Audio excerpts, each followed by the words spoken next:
are. Welcome, everybody. And this is our second meeting, but I'll leave the floor to our colleagues in Calabria, also because last week they had problems, so it was not possible for them to tell something about this project that we are sharing. So I'm very glad to connect with Mirko there, and so please. Okay, and I'll do that, just a few words in Italian, if that's okay, also for those who, the seminars are in English, but maybe I'll switch to Italian, quindi parlo brevemente in italiano per anch'io ringraziare Luisa Caiazzo per in realtà aver pensato a questa iniziativa e aver condiviso con me, insomma, questa idea e devo dire che con entusiasmo, insomma, poi abbiamo iniziato a lavorare insieme a questo progetto. Un ciclo di seminari appunto dedicati all'onomastica che nel panorama accademico italiano non è una disciplina riconosciuta nel senso di insegnamento che viene impartito nei nostri corsi, ma che per il tipo di approccio, insomma, interdisciplinare che la caratterizza, ben si presta in realtà a essere parte, diciamo, dei programmi, soprattutto nell'ambito degli studi relativi alle lingue e alle culture moderne, corsi di laurea in cui sia io che la collega appunto Luisa Caiazzo insegniamo. Quindi l'idea era nata proprio da questo, l'opportunità di far avvicinare soprattutto studentesse e studenti delle triennali, no? Dei corsi di laurea in lingue e culture, lingue e letterature triennale, ma poi tutti gli interessati in realtà in questo ambito, avvicinarli appunto al mondo, all'universo dell'onomastica, offrendo dei seminari introduttivi che diventano in realtà poi parte dell'offerta formativa dei nostri insegnamenti, ma anche dei nostri corsi di studio e dei nostri dipartimenti.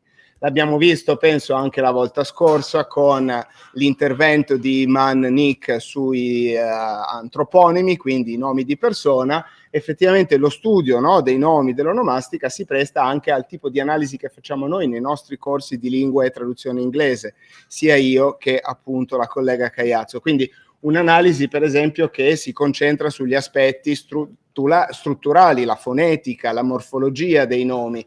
Abbiamo visto degli esempi con i compounding, per esempio, oppure l'aspetto sociolinguistico, per esempio, legato all'onomastica. Quindi l'onomastica come universo che si interseca, che si intreccia molto bene con i nostri ambiti disciplinari, che vuole essere interdisciplinare.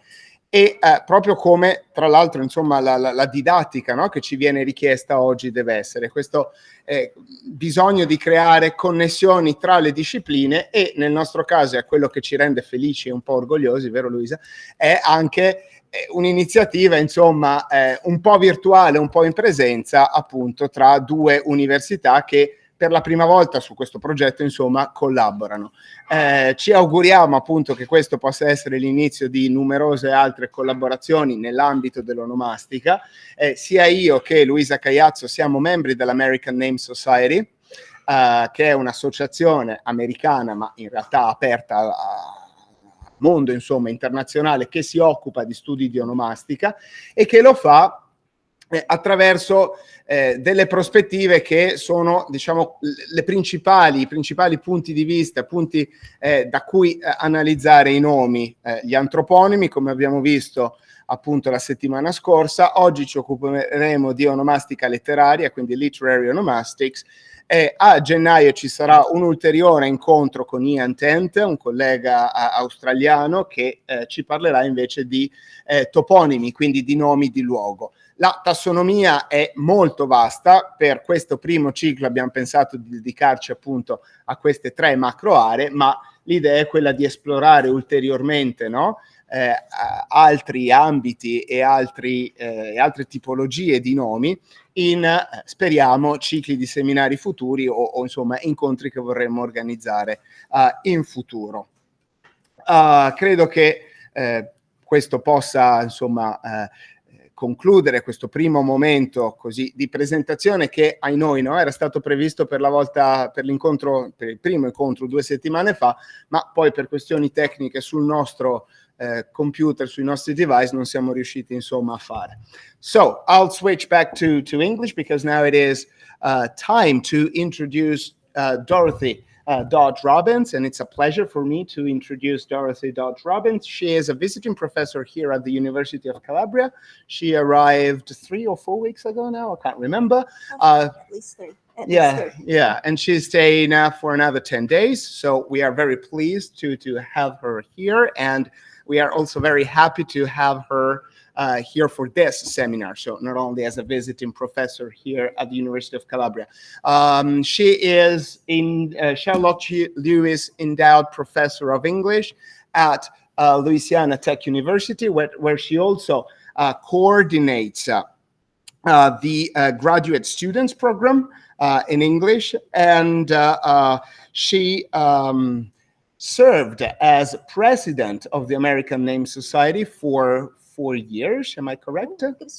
Only two. Okay, for 2 years, and so one of her main areas of expertise and interest is actually onomastics, especially literary onomastics, but her expertise lies also in 20th and 21st century British literature, and also in technical editing, publication, and presentation.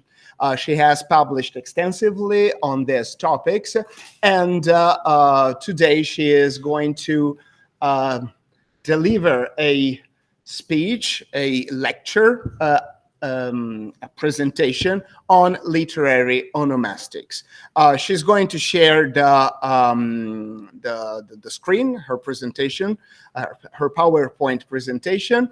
So I'm very happy again, and Luisa, of course, we are on the same line there. So we are very happy to have you here. And the floor is yours. Just one technical thing before starting. If you have questions from, from this side, so from Calabria, by the way, let's do this. Let's try to do this. So you see that there are all the students there. Say hello, whatever. So they are here with us in this classroom. There are people online. And of course, if you want to ask questions or if you have a comment and you want to speak, please turn on your camera, otherwise we won't be able to see you. Okay, so without further ado, the floor is yours, and thank you again. Thank you for that lovely introduction, Mirko. And do you need the microphone? I guess so. Can you hear me? Okay, I may use that later. Okay, if you need, well, I'll just. Okay. Let's see.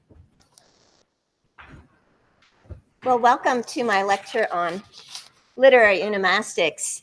And I want this to be kind of an introduction to the study of names and naming processes in literature. Okay. Is this better? Yes? Oh, no, wait a second. I need to turn it on. This button? Yeah, like that. Is this better? Okay. Thank you. Excellent. All right. Welcome to my lecture on literary onomastics and introduction. And I want to keep my focus on a work of literature, let's see, that you may be familiar with, and that is The Hunger Games. We know it as a series, a trilogy of novels by Susan Collins. And of course, it's also been made into not 3, but 4 popular films. The final work in the trilogy, Mockingjay, was separated into 2 different films. If you're a fan of this work, you'll be pleased to know that a prequel was just published in 2020, and that is supposed to be a film released at the end of 2023. This work has been called many things. It's often classified as dystopian fiction. It also crosses over into other genres of literature: young adult fiction, the thriller, science fiction, apocalyptic and post-apocalyptic fiction, and also adventure fiction. So it crosses many genres. There's so much that's rich in this body of work. especially for me with my interest in literary onomastics, the names. And it's the names that I will be focusing on today. We might even consider the titles of each of these works as a literary name. Sometimes book titles are called, the name of the book. And of course, sometimes books actually have names in the title. Think of the first Harry Potter novel, right? It's always Harry Potter and.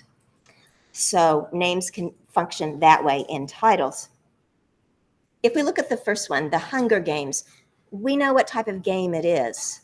It's not the Olympic Games. It's not the Invictus Games. It's the Hunger Games. So that gives to this game a specific name that we attach to it.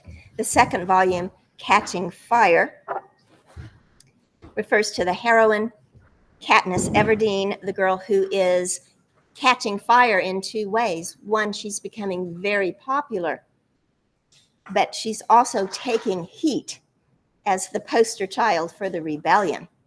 So there's a double meaning in that title. The third title, Mockingjay, and I'll have more to say about that particular species of bird in a moment. It does refer, Mockingbird, to the hybrid birds that are so important in the novels. So, I have been upgraded to a better microphone. Thank you, Mirko.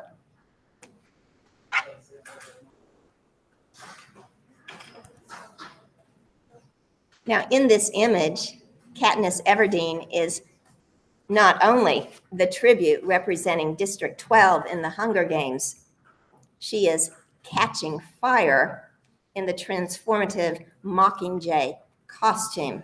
And this scene is from Volume 2, Catching Fire.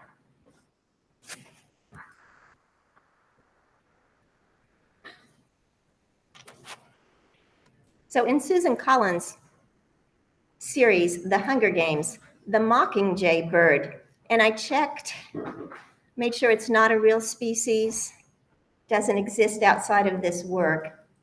But in the novel, the Mockingjay birds, they're the evolutionary result of a failed government breeding experiment. The evil government of Panem first created the jabberjay to spy on enemies and rebels, as these birds could memorize and repeat entire human conversations. However, once the rebels realized their conversations were being transmitted, they used the jabberjays against the capital, sending back false information. The government then abandoned the birds to die off in the wild. But in an example of extraordinary wildlife, that wildlife never almost does what we expect it to do, the male jabberjays bred with the female mockingbirds, giving birth to the mockingjay. So we have a new species that enters. Now, the mockingjay could both repeat human melodies and birdsong, and were thus better able to protect themselves and the rebels of Panem in the wild. The inability of the government to control these animals made them an inspiration and a symbol for the rebel cause.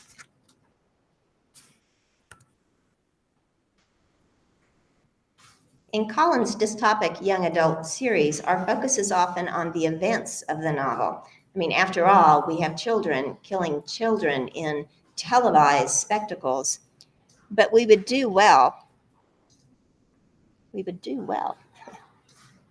Anastasia is trying to fetch more sound equipment. Okay, I'll just try to speak. I know you can kind of follow along a bit with the text. So the names of Collins' characters can be roughly divided into two groups. We have characters from the poorer regions that are named after plants, often herbs or other organic material. Characters from the regal capital have a distinctive Roman influence. And I am very conscious that I am in Italy, and I may be giving some mispronunciations of favorite characters from your mythology. I'm going to try to do well here. So let's consider some of the names in these groups.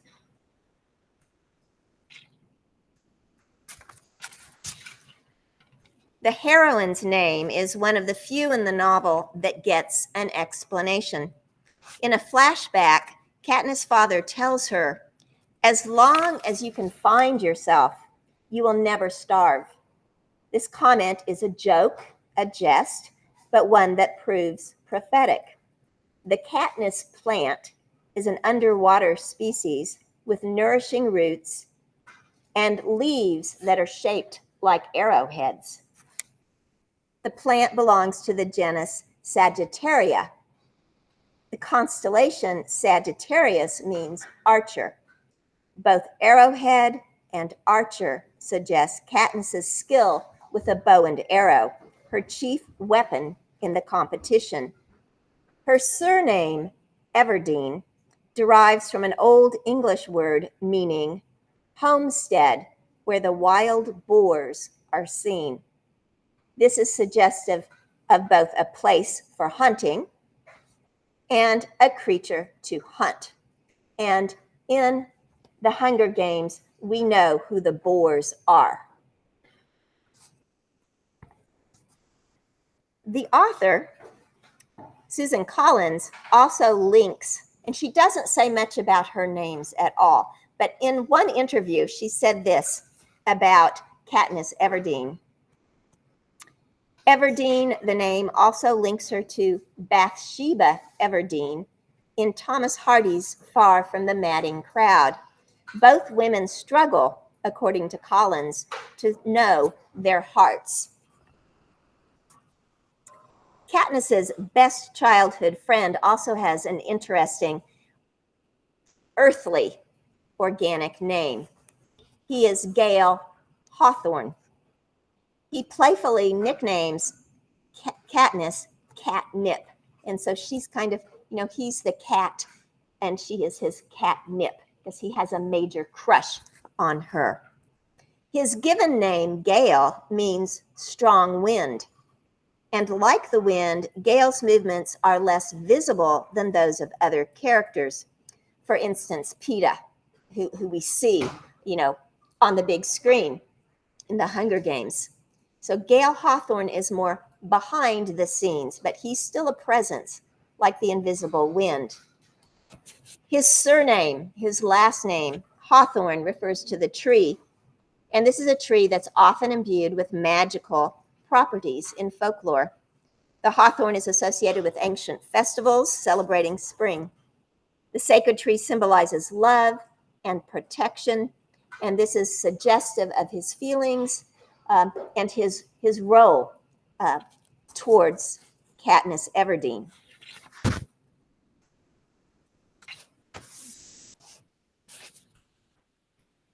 Let's consider a couple additional names from the novels. Rue Everdeen, is perhaps the most beloved of the District 12 tributes.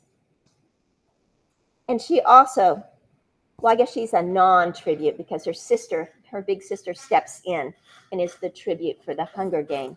But she's the most beloved of the others that remain in the region.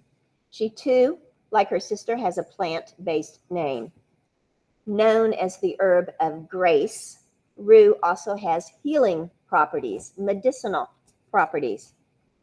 The word also means pity or regret, as in the expression, "you will rue the day." I just heard my mother's voice. You will rue the day, right?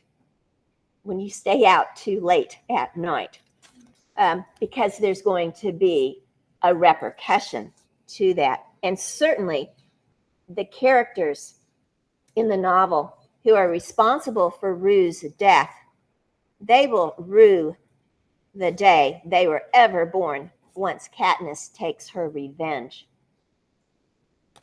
Another name, and this is, I think of this as not a natural name, so this is for contrast here, but we have Effie Trinket. Obviously kind of a made-up name. And if you recall, Effie Trinket, she's the escort that takes the District 12 tributes to the games. And certainly her name reflects her character. Effie comes from Greek euphemia, which means well-spoken, and she is kind of a spokesperson for this group.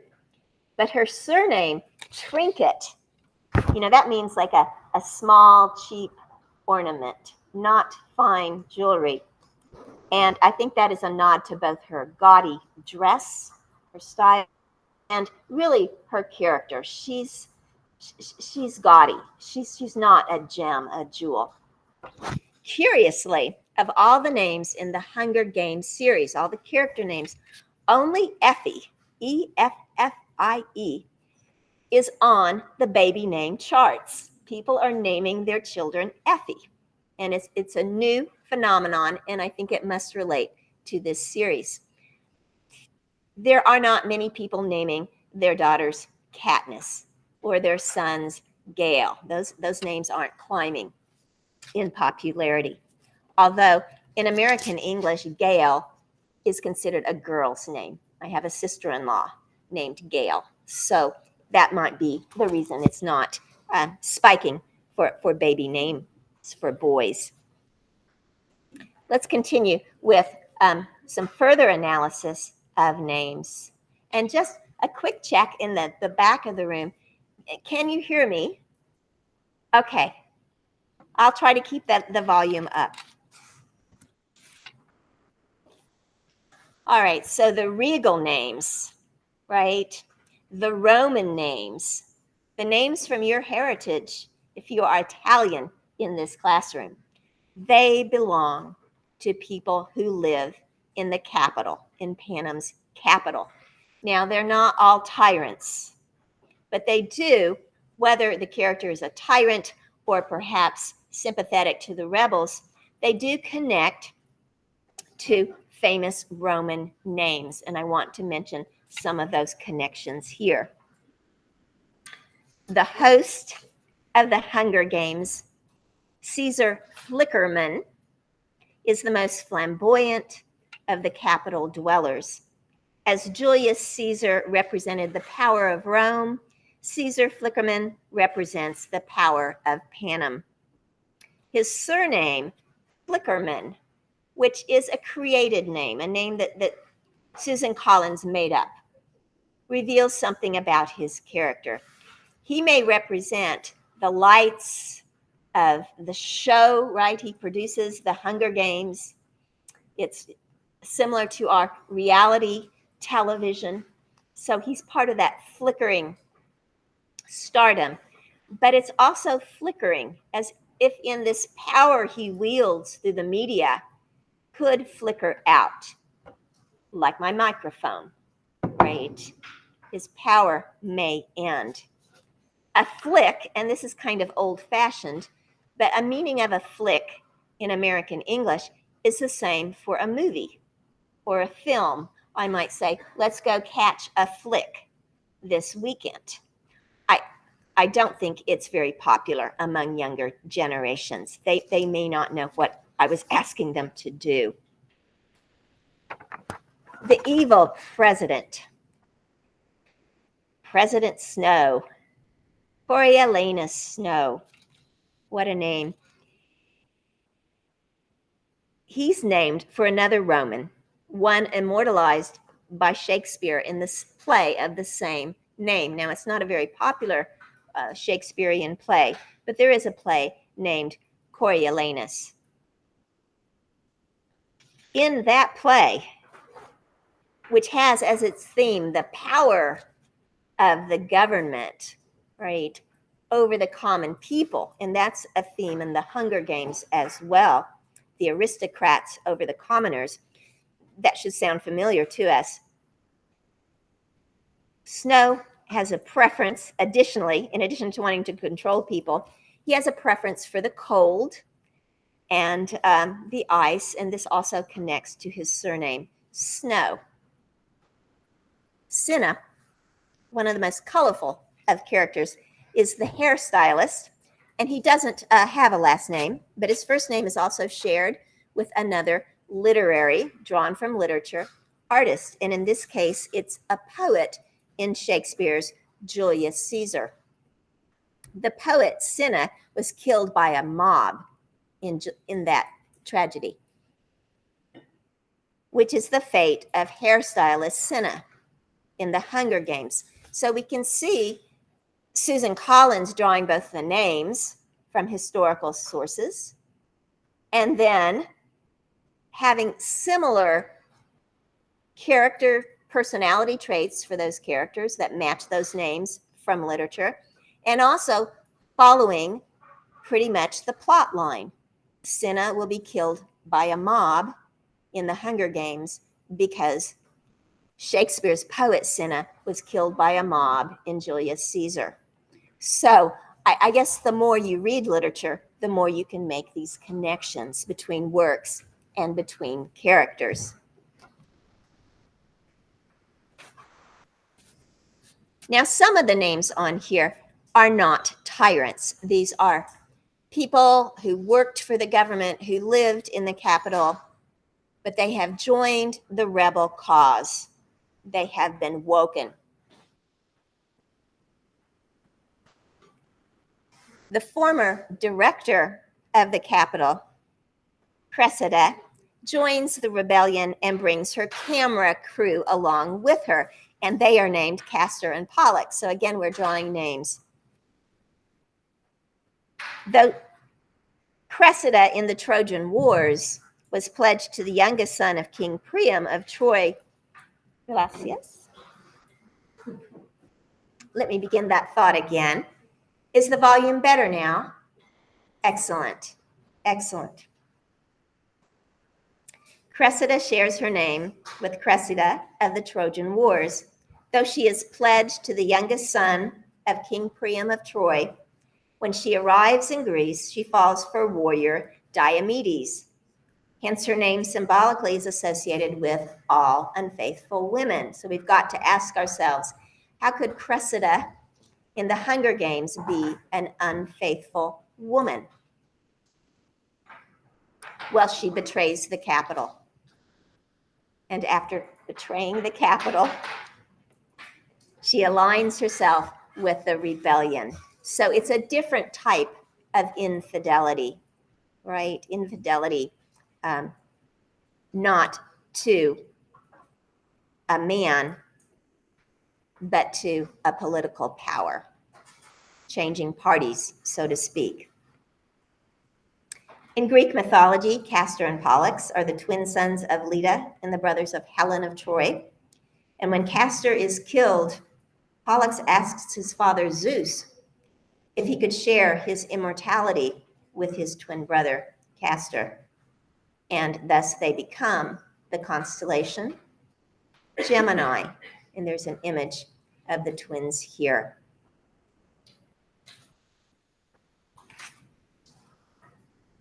And while they are on the side of the rebellion in the novel, Castor and Pollux are former citizens of the capital, hence their Roman names. Very clever naming here by Susan Collins. We also need to consider the importance of place names, and we'll come back to character names in a moment. Panem is Latin for bread, and it derives from the Latin expression for bread and circuses. Susan Collins has said there are many parallels between the Roman Empire and the fictional nation of Panem. Bread and circuses refers to the strategy used by the Roman emperors to appease the masses by providing them with food and entertainment, kind of throwing them a good party.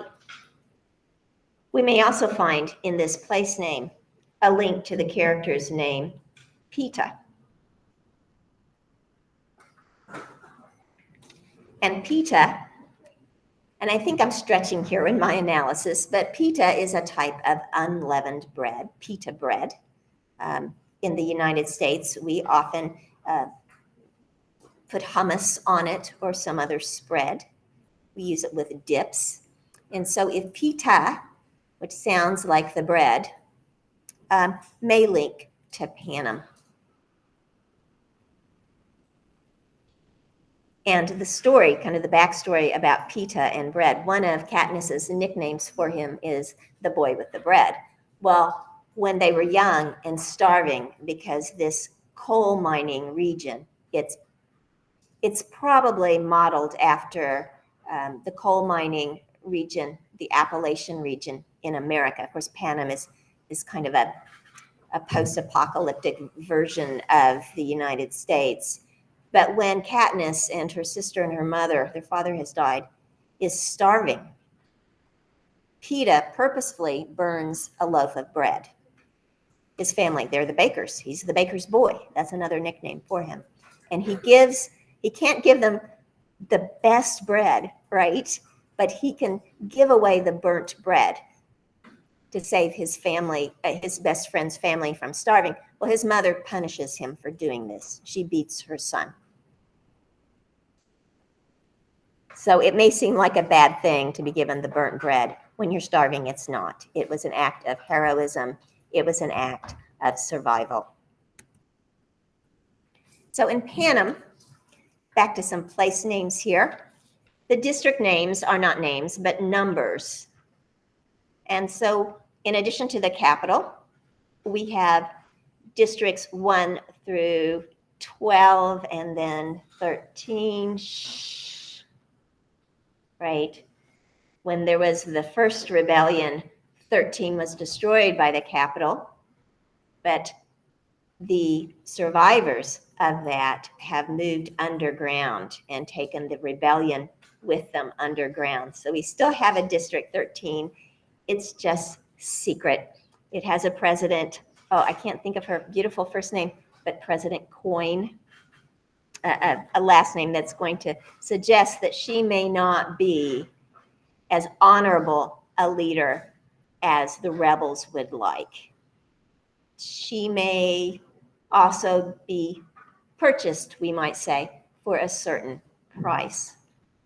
And the regions are identified by their products, right? This is sort of consumerism, capitalism on steroids here. So you're known as a number, and your number equates to what you can give the capital. What is your worth?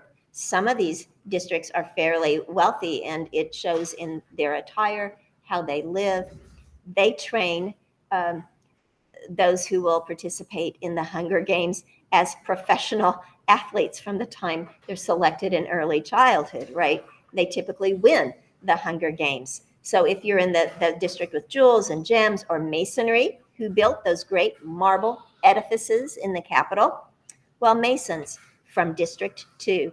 And you can see kind of a falling monetary value as we go down the numbers, descend the scale. By the time you get to 11, agriculture, there's been like another dust bowl in America. This is the district where Rue is from. It's likely more impoverished than District 12, where Katniss is coal mining as in Appalachia, but that enterprise is over, and now they've turned to medicines. Let us move on here.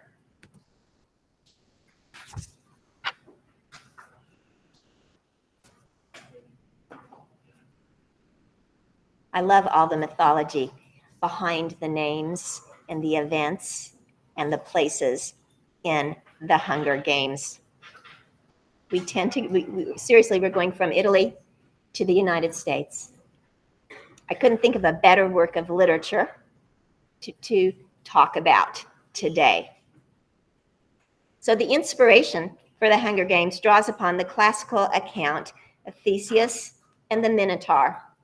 As a punishment for killing Minos' son, Athens was forced to sacrifice 7 sons and 7 daughters to Crete.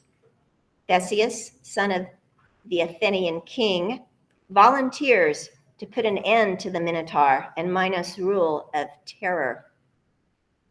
So he volunteers to join the third group of victims. Does this sound familiar? Does this sound like the plot of the Hunger Games? Yes. And here we have the volunteer. It's Theseus.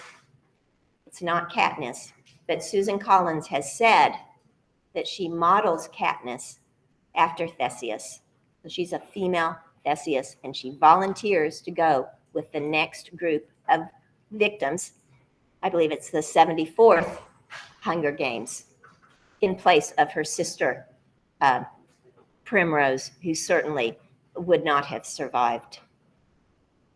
Ultimately, of course, Theseus kills the Minotaur, the half-man, half-bull creature, and leads his companions out of the labyrinth and to safety.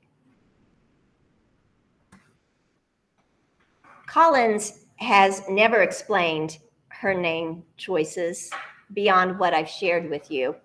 She leaves that work up to us as readers and critics and scholars of literature.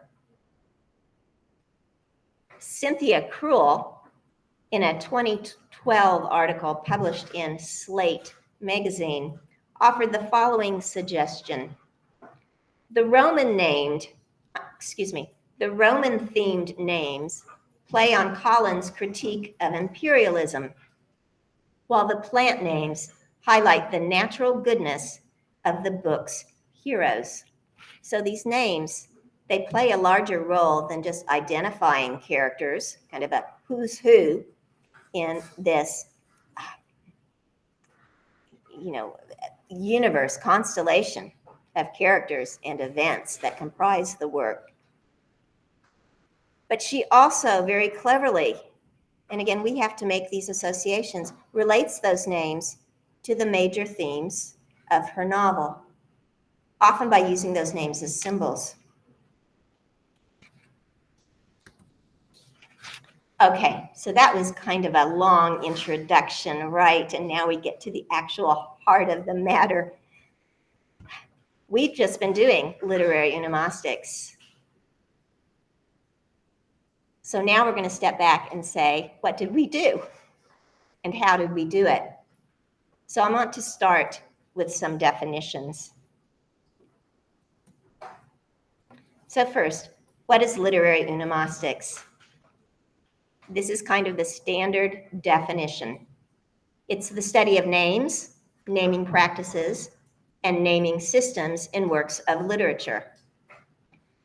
The names can be examined in all types of literary genres and subgenres. If you have a favorite, I would recommend you start there. So we can look at fiction, works of fiction. We can look at dramatic literature, plays, tragedies, comedies. We can look at poetry in all its many forms. And yes, there are some poems that don't have names in them, but many do. We can look at some of the special genres or subgenres in literature: science fiction, fantasy, horror, mystery, and detective fiction, a genre I'm particularly fond of. Graphic literature, a course I teach as well. Comics, you can find names in many places in works of literature. And my understanding of literature is very broad. It's a big L, and everyone's welcome. So if you're scoffing at the comics, I'm going to a comic symposium in July. So I'm going to speak on Alison Bechdel's works. So no snobs in here, right? Additionally, now that I've mentioned comics, right, names appearing in other creative forms can be examined through methods associated with literary onomastics as well. So song lyrics, again, like with poetry, we need to find the songs that have names in them. Yes, it may be Hey Jude, and there's a backstory to that Beatles song and its lyrics. They may be names in films, names in television series, names in videos. They're out there for us to consider. What is their symbolic meaning? How do they function? Sometimes in a poem or in a song lyric, the name's function is to provide a rhyme. I kid you not, they need a rhyme. This name rhymes. This is why I'm sure there are not many love songs about Dorothy. It's not a very good rhyming name, alas. So when we talk about a word's meaning, we might break it down into several categories. A character's name may possess multiple meanings, reveal personality traits, foreshadow events, enhance a theme, or even provide comic relief, or as I mentioned, a rhyme, a necessary rhyme. So let's start by considering a name's denotative and connotative meanings. And you may be familiar with those terms. When I was in college, I'm pretty sure the definition of denotative was, that's a word's dictionary meaning. And there is some truth in that, but you can go to the dictionary and look up a word or a name and also get what it connotatively expresses. So I consulted the Cambridge Dictionary here. The denotative meaning of a word is its main meaning, not including the feelings and ideas that people may connect with that word. I like this definition. The connotative meaning of a name includes the feelings and ideas that people may connect with that word. So I'd ask you at this moment to think of two names. One name is the most beautiful name in the world. Most beautiful name in the world.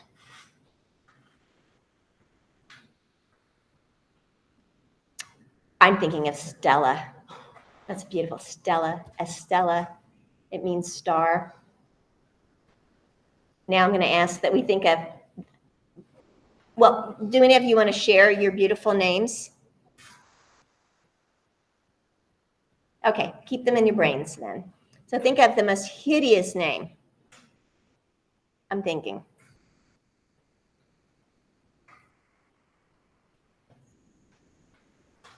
I've got two.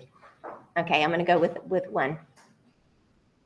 I'm going to say the name Holga. It's a girl's name. It has that schwa on the end. Holga.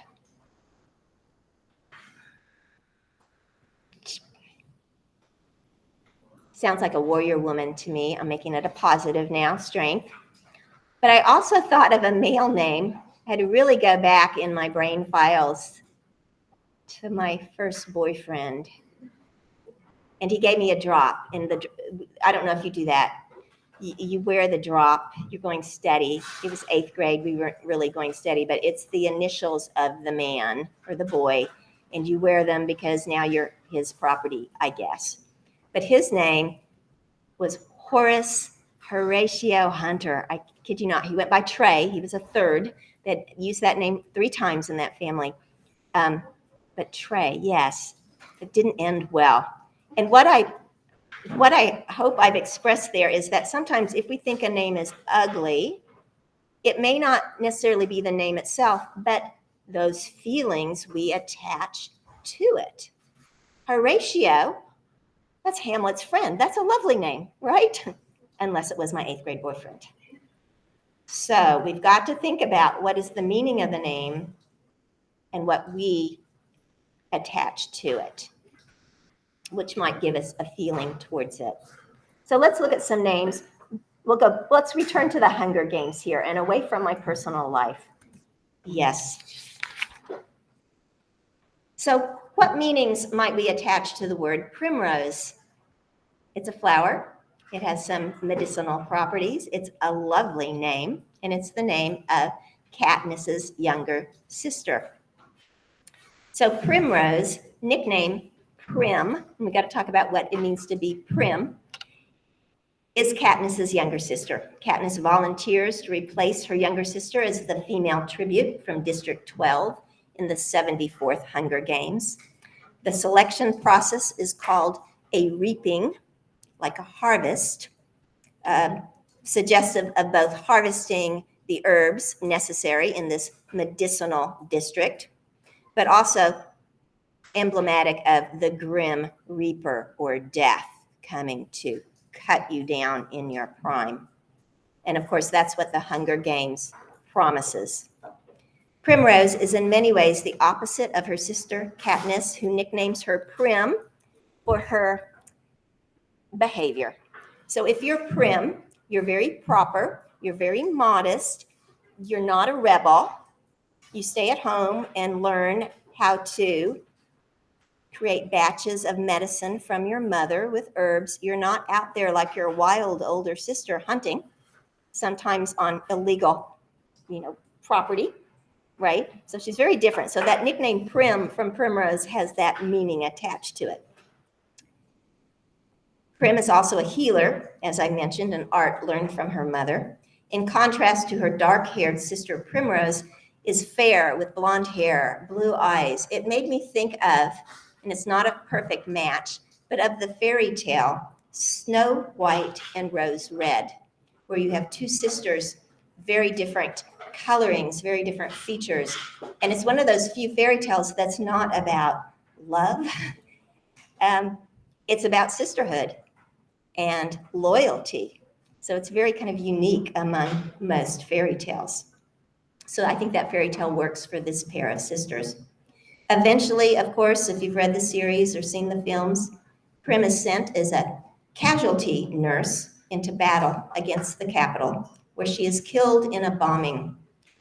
Other connotations for this name include purity, youth, renewal, optimism, but in English folklore, and this may be foreshadowing of Prim's fate, primroses were woven into burial garlands for young women who died in the spring.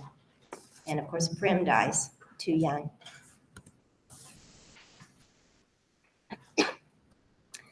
We might consider as well nicknames. Nicknames are a lot of fun. Just raise your hand if you have nicknames. If you've ever given someone a nickname. I see lots of nods, but yeah, of course. If you don't have a nickname, that's really sad. Someone should have given you one. Sometimes that can be kind of cruel, but typically it's a compliment. Someone cared enough about you to give you a new name. That's special. The Oxford Language Dictionary defines a nickname as a familiar or humorous name given to a person or thing instead of or as well as the real name. So my last name is Dodge. It's like Dutch for dog. But growing up in America, land of automobiles, the Dodge car. I had a Caravan for a while. So in grade school, my nickname was Dodgeball, after the game where you try to hit the weakest little girl hard with the ball. That was me, Dodgeball, get Dodgeball. But in high school, Carlos Ruffin, who was the best nicknamer, and you were in if you got a nickname from Carlos. Well, I was a rather scrawny child, and my nickname was Heavy Chevy.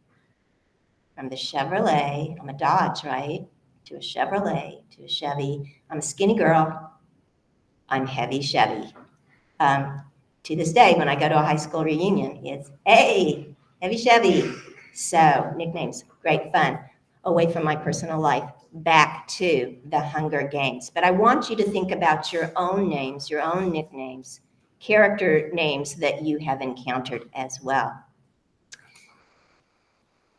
So Peeta Mellark, Katniss's love interest, has a number of nicknames.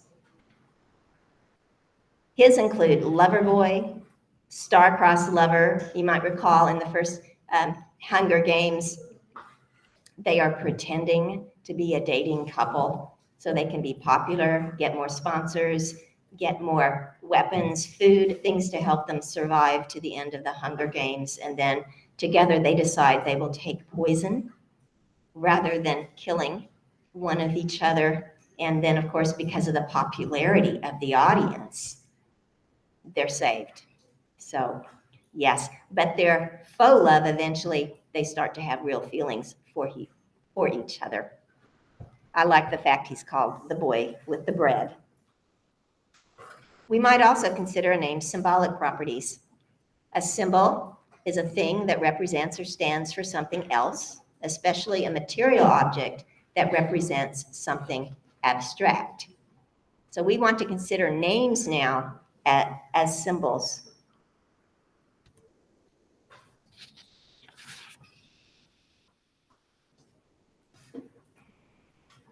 The list could be longer, but these are my favorites here.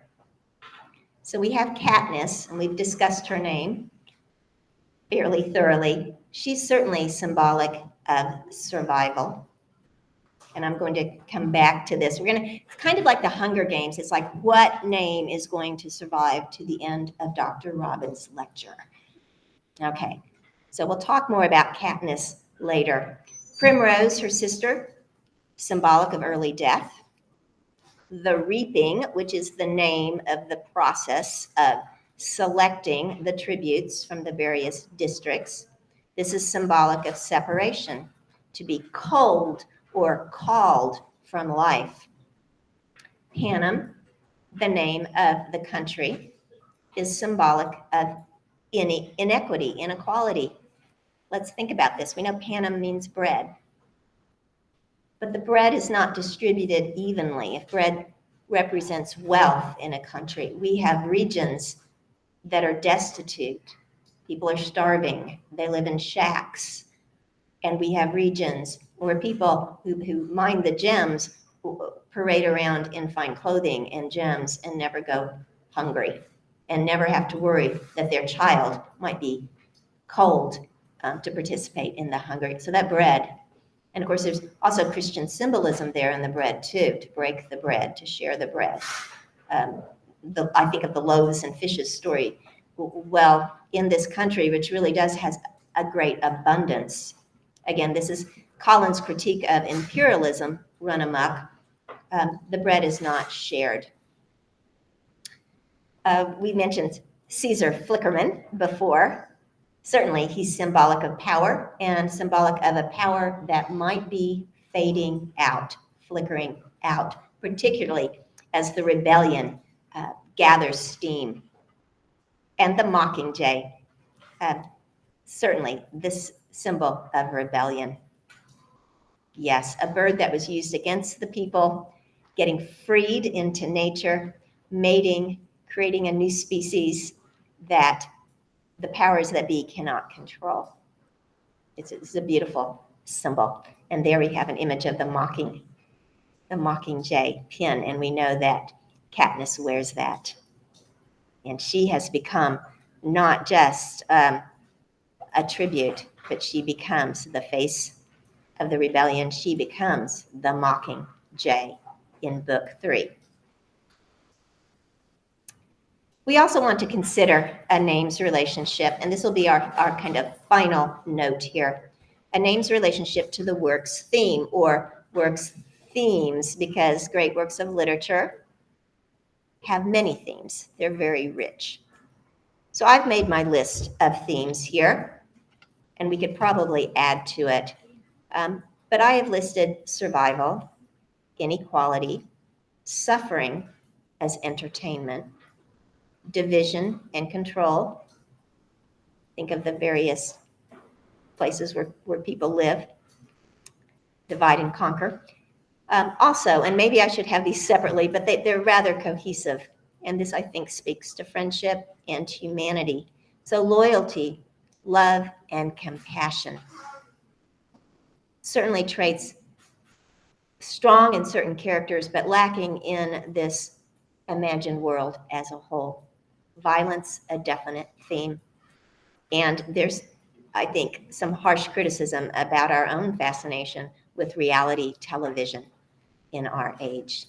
Now, someone made a funny meme here, which I've included, and this would be perfect. In September, we have banned book readings on our campus.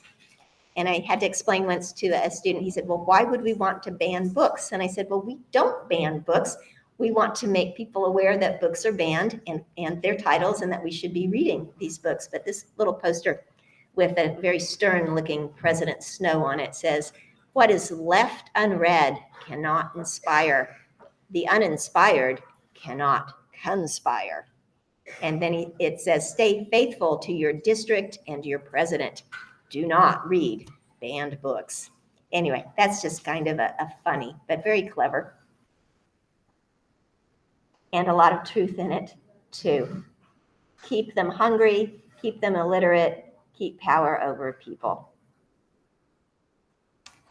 So I mentioned there was going to be the name of the game at the end of this lecture, and you're probably not too surprised, but I am going to go with Katniss Everdeen.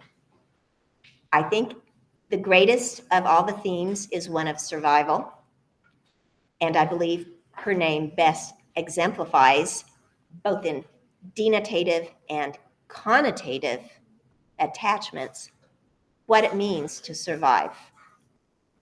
If we go back to what her father, in a flashback, because he dies before the series begins, says to his daughter about her first name, as long as you can find yourself, you will never starve. Well, literally, in a land that's hungry, this is good advice. And if she can find her plant, the Katniss plant that has those tubers underwater that are nutritious, she can eat them and survive. And in fact, in one scene in the novel, I forget which one, she literally does this. Eats the plant that she's named after. But there's a deeper meaning, we might say here. And this is about the theme of identity. If you can find yourself, and Katniss is searching for her self-identity throughout this series, you will never starve. So self-knowledge will fill you up, will keep you satisfied.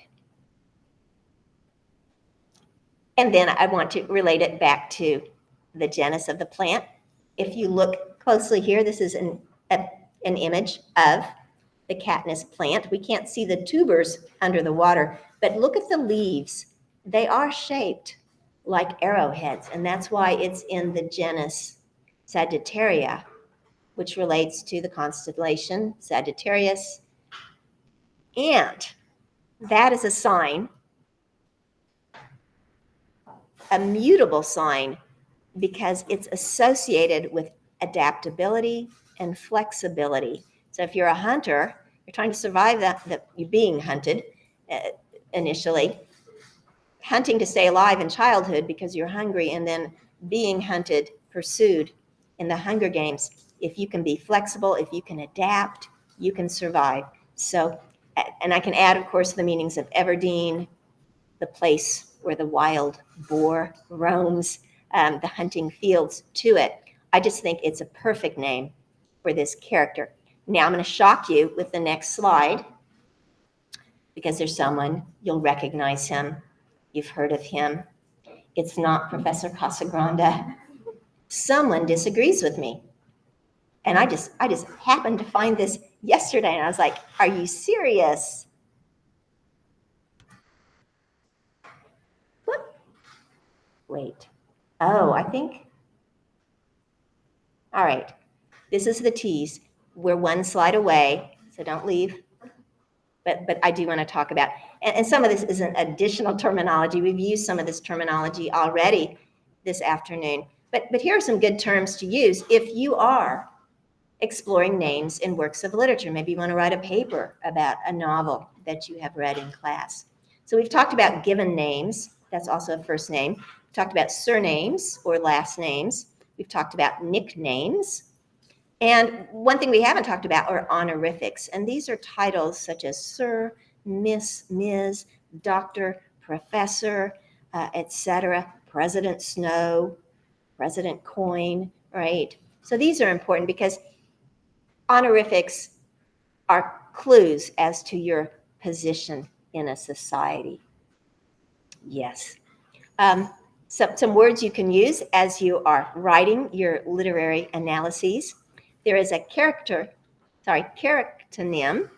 There's two forms of this. And this is a name especially for a fictional character that suggests a distinctive trait of that character. So think about that. We've had some of those names today. It works well with nicknames too. So something that suggests a distinctive trait of that character. If you have a friend with auburn hair and you call him Red, right? That's specifying a trait of him. Toponyms, a word that is the name of a place, and we've considered the districts, and we've considered Panem. It includes the names as well as geographical features, so the names of rivers, lakes, streams, so anything you identify as a place. So you can look at toponyms.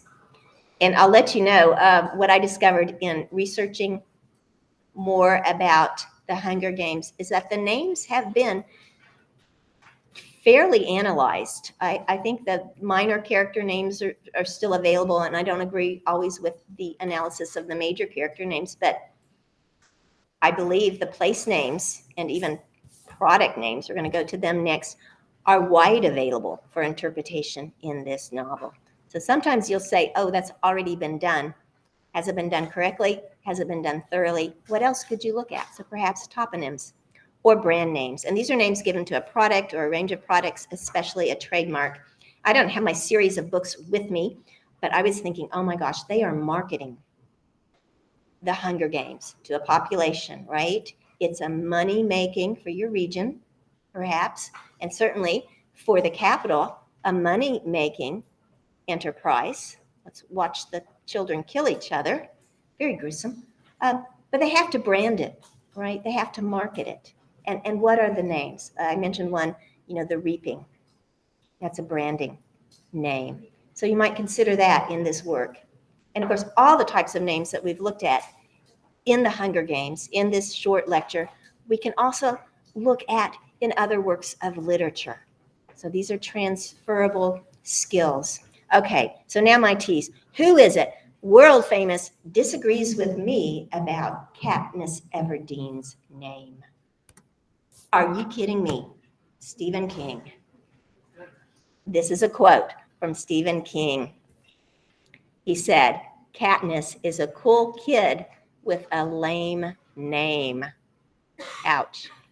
And then he further noted, because he's a big fan of this series, once I got over her name, I got to like her a lot. So the name was just so awful for him. It was something he had to get over. Anyway, yes, you could look at names and works by Stephen King. We arrive at the end of the lecture. I want to end with this quote that includes a nickname. And there we have our author. We are indebted to her for having crafted these amazing names.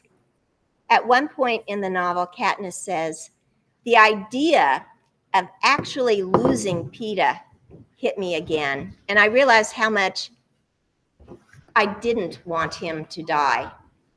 And it's not just that I don't want to be alone. It's him. I don't want to lose the boy with the bread. Thank you. You've been a wonderful audience. I am here to answer questions that you may have. But thank you again for welcoming me into your classroom.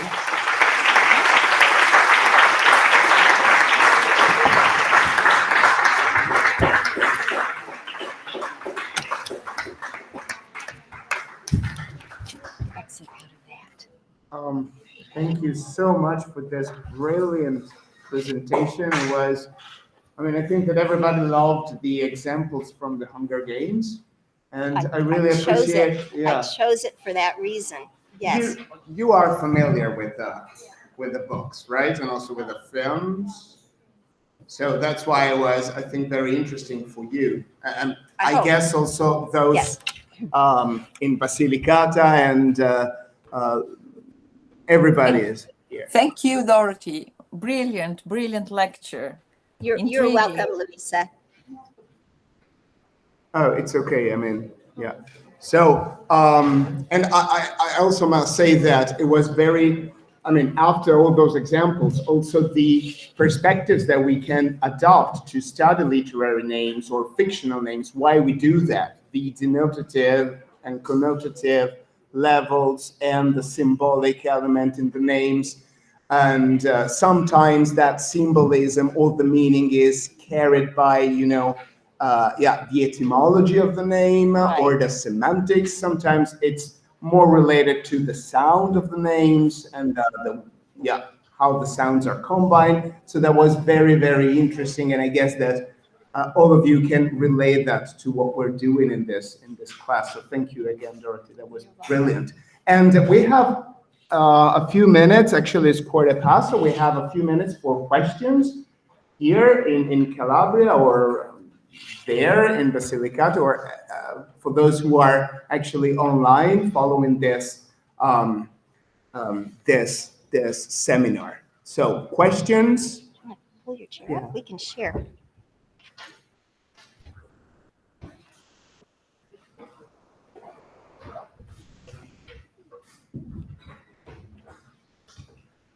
We can't, We can't hear. Luisa, we can't Luisa. hear you. I was asking, sorry Yeah. about that. I was wondering whether, following Dorothy's question, if there is anybody who'd like to share their nicknames with us and maybe connect their own nicknames with all the categories that Dorothy has provided for us. Is there anyone? Nicknames. Would you like to share your nicknames with us? And what you think they mean. And why they were actually used? How did you, that could be a painful story, but Yeah.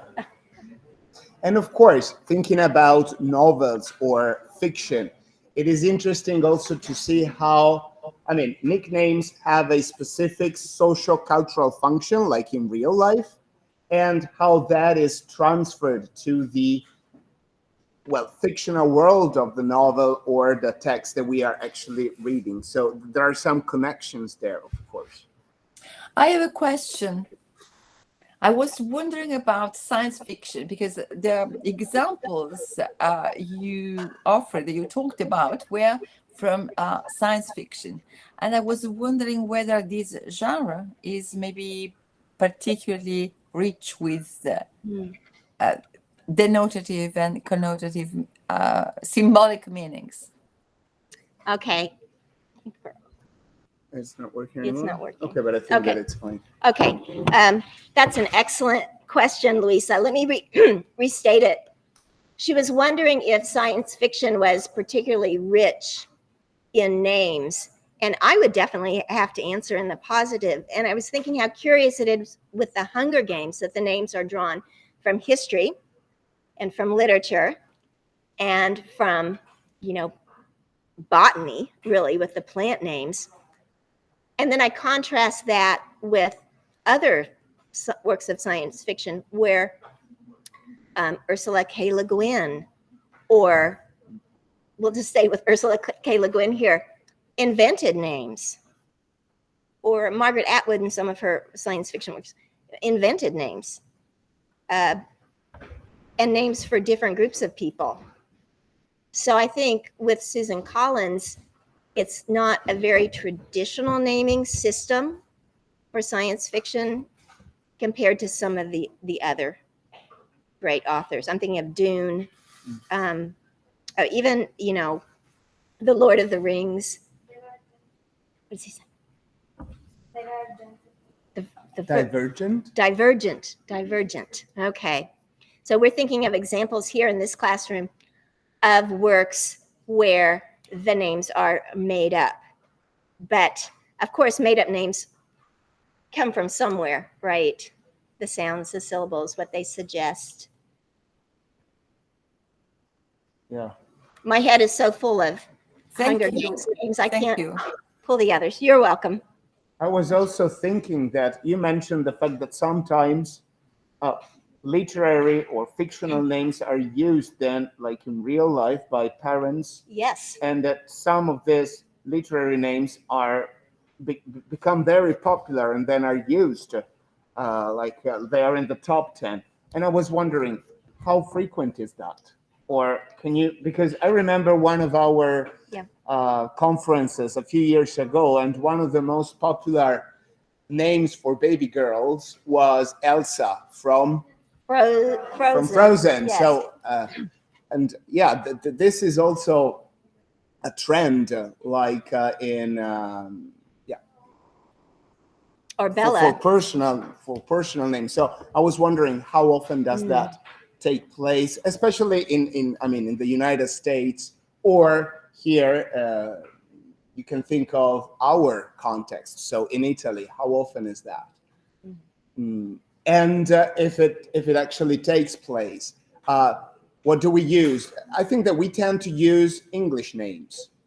So that's also interesting from a social linguistic point of view. Why should we actually have all those English names from characters taken from books or rather than Italian ones? Culture. Yeah, so.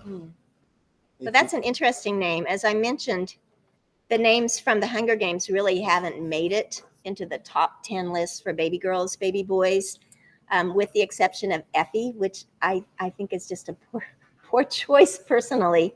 But we don't see Katniss or Primrose or other herbal names suddenly very popular, or Gale for a boy.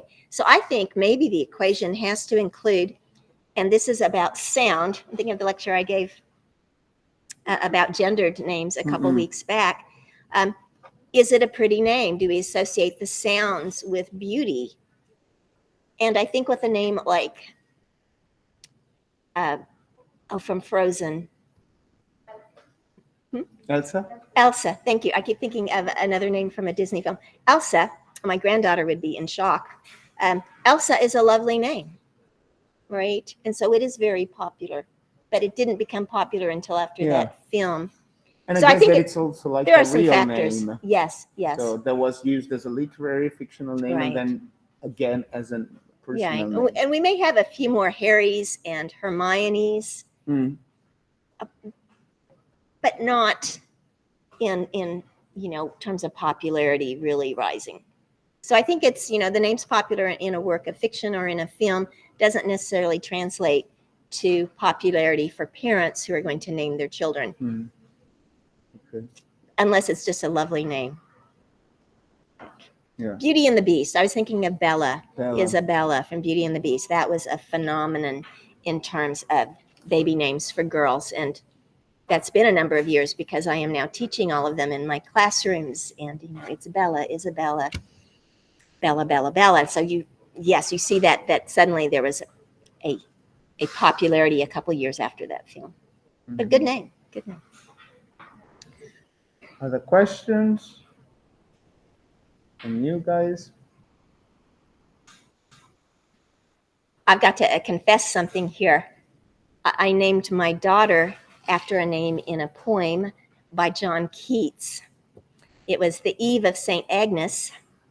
I did not name her Agnes, but I named her Madeline. And Madeline is a young girl who runs away in the middle of the night with Porfirio, this Italian guy. And when my daughter was in college, sophomore year, I called her up because I had just taught that poem. And I say, whatever you do not run off with a boyfriend in college. Call me. Regretted briefly naming her Madeline. I was like, what? Because as you age, you read poems, stories differently. And I was reading that like a mother and suddenly very concerned for my daughter that she should act like that character in that poem. Oh no, please don't. So I think books, literature, poetry, if you're looking for a name eventually in the future, maybe now to name a pet, that you can find some interesting names in there. In literature. I was also thinking about intertextuality as a productive strategy to, not create new names, but take them from other. Which we had here. Yeah, and you had some good examples of the Roman of influence, and we also had the Shakespearean influence. For me personally, some of those Roman names came to me through Shakespeare. So I think it was intertextual on three levels. There was the Hunger Games, there were Shakespeare's plays, and then there were the Roman names and the names from classical mythology. So yes, I like that term, intertextuality. And you need all of those levels or those layers to get the meaning of not only of the name, but also the let's say the right interpretation, the right reading of the text as well. So you need all those elements together to get the let's say the full picture. That's also important. I would add to that, I think you can enjoy a text without this layered understanding of the names. You can still enjoy the text.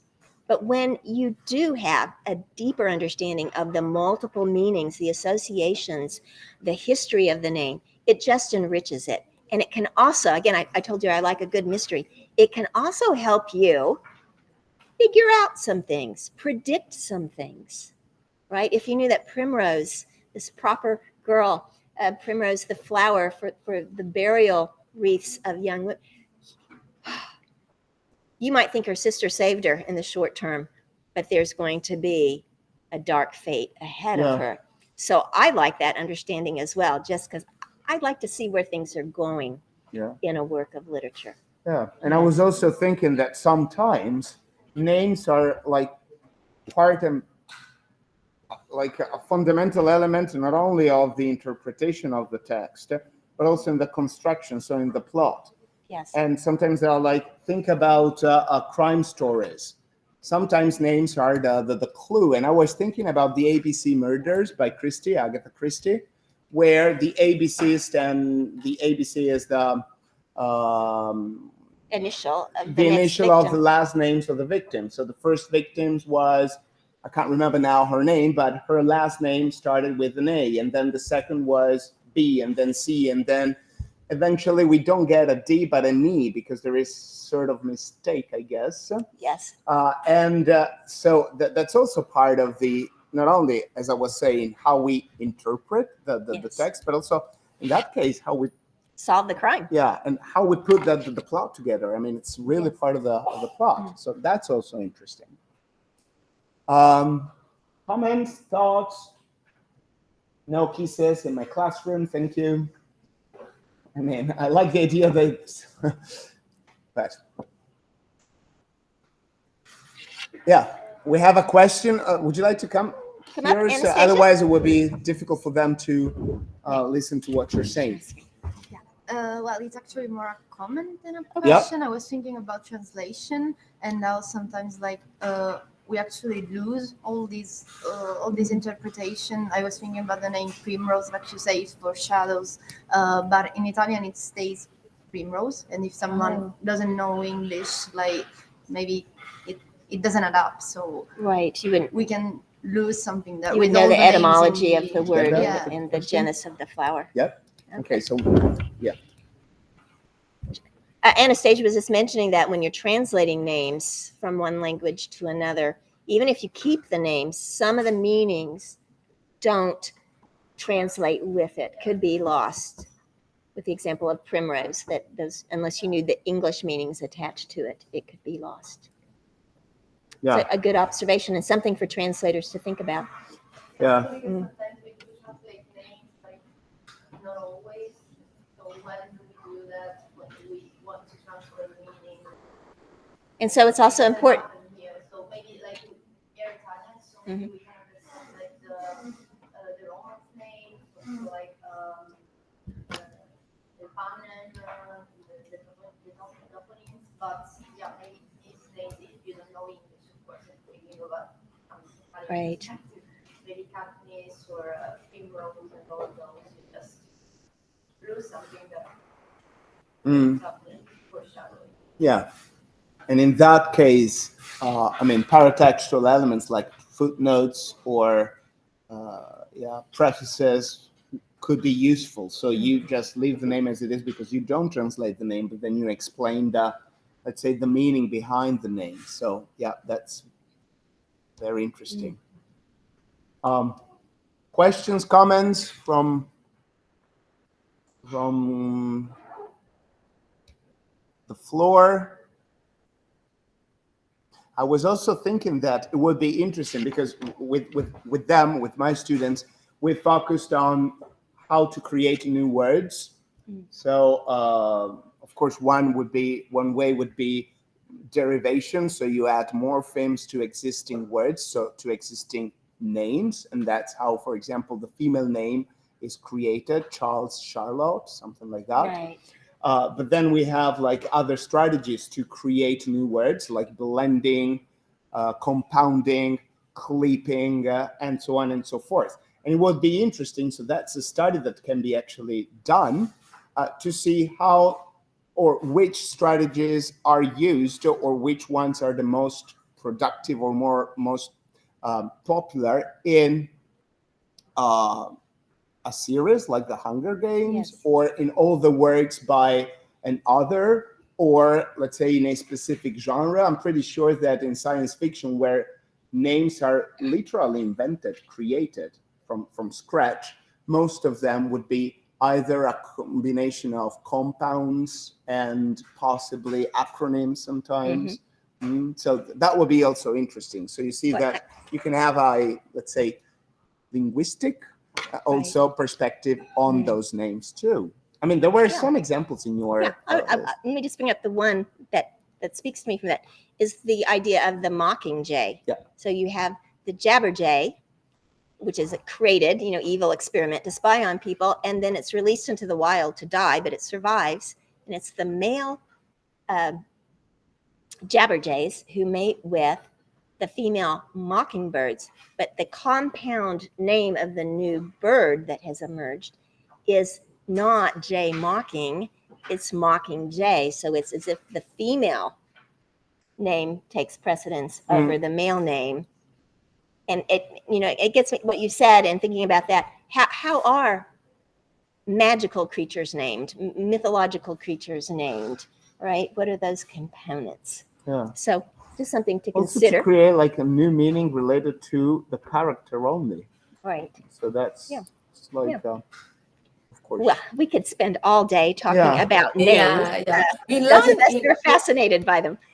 In line with what Mirko was suggesting, I mean, all that can be associated with names. I was thinking of the social linguistic component. And for example, Dorothy brilliantly chose a novel that has so many connections with Italian background. So our students study Latin, Greek, so there are issues they are familiar with. Right. And in terms of, crossing of literary onomastics and social onomastics, maybe this very name may suggest different things to different audiences. Yes. I could certainly see the students here perhaps having more layers of meaning for those names that derive from mythology and the ancient Romans than I have, because it is a greater part of your culture. It's something I studied, but it's part of your culture. And they are familiar with it. As a gardener, know more about the herbal names because I garden. So there is that too. That I was glad to find a work that connected the two cultures. Yeah. Yes. Okay. If there are no comments or questions, I think that we can let them free. Let them free. I mean, that was again very, very, very stimulating. So thank you so much for this. Thank you. And I hope that we can, of course, build on this and go on and like a new. I mean, I often use the image, the metaphor of language units as bricks that are used to create a building. So that is for sure another brick that we will be using in this class, but also in this cycle of seminars to build our own. Not wall, because I don't like the image. We're going to build a library. A library with that brick, and we're going to put lots of books in there with wonderful literary names. So that's the definitely. So yeah. Okay, and well, we will. The third meeting will be in January on the 10th. So we'll be seeing you in a month or so, and. That means that we need also to wish everybody happy holidays. And Okay, though. Wonderful holiday season to everybody. Happy holidays, Luisa. Yeah, the same to you. The same to you. So see you soon, and thank you. Yes. thank you for this very, very interesting lecture. Ok, all right. Bye. So, Bye. a See you presto, soon. grazie, arrivederci. Ciao. Goodbye, bye bye.